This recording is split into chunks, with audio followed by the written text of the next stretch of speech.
Good evening বন্ধুরা, সবাই কেমন আছো? আশা করছি ভালো আছো। আমি একটু ভালো নেই, আমি একটু কম ভালো আছি। আমাকে দেখেই বোধহয় বুঝতে পারছো, একটু ঠান্ডা লেগেছে এই আর কি।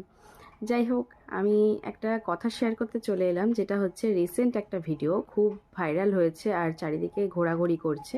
তোমাদের কার কার চোখে পড়েছে জানি না। যেটা হচ্ছে পুরীর জগন্নাথ মন্দির নিয়ে।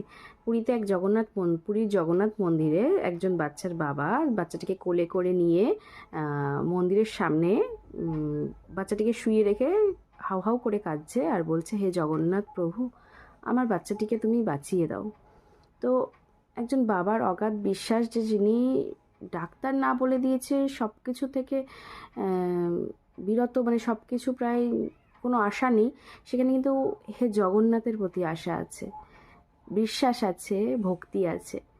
জানে যে সেখানে গেলেই হয়তো তার থেকে বড় ডাক্তার আর কেউ নেই, তিনি একমাত্র জগতের বড় ডাক্তার। তো সেই পারবে একমাত্র সুস্থ করে তুলতে। পৃথিবীর সকল ডাক্তার যখন হার মানল, এই বিশ্বের মানে জগতের জগন্নাথ মহাদেব, মানে জগন্নাথ প্রভু, তিনি কিন্তু সত্যি, মানে এমনি এমনি ভক্তি আসে, মানে কি বলবো, আমি কিছু বলার ভাষা খুঁজে পাচ্ছি না, কি বলবো। একটা অদ্ভুত মানে পুরীতে গেলে না একটা অদ্ভুত আলাদা অনুভূতি, একটা শান্তি কাজ করে। আমি প্রায় অনেকবার গিয়েছি পুরীতে, 3-4বার আমার যাওয়া হয়ে গেছে। সেই সমুদ্রের পাড়ে যদি বসে থাকো না, একটা অদ্ভুত ফিলিংস, একটা তোমার দুঃখ চলে যাবে, তোমার একাকিত্ব চলে যাবে, তোমার বসে থাকতেই এত ভালো লাগবে সেই সমুদ্রের পাড়ে। আমার মনে হয় না আর কোনো সমুদ্রের পাড়ে এই শান্তিটা আছে। শান্তি যদি চাও, পুরীর সমুদ্রের ধারে গিয়ে বসে থাকো, আর ওই জগন্নাথ মন্দিরে, মানে এর থেকে শান্তির জায়গা আর কোনো জগন্নাথ মন্দিরে আমি জানি না আছে কি না।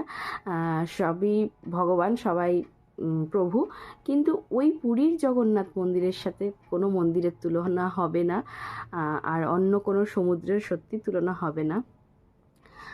আর এই জিনিসটা ক্যাপচার করাটা নাকি উচিত হয়নি, যদি বাচ্চাটির প্রাণ না ফিরতো তাহলে ভগবানকে নাকি আমরা সবাই দায়ী করতাম। তো আমার মনে হয় ক্যাপচার হয়েছে বলে আমরা এই জিনিসটা জানতে পারলাম, দেখতে পারলাম, দেখেও যেন সেই যে ভক্তি, মানে মানে আরও বেড়ে গেল ভক্তি।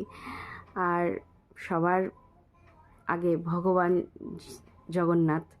তো ভগবান সত্যি সবার ভালো করুক, মঙ্গল করুক, সকল সন্তানকে সুস্থ রাখুক, ভালো রাখুক।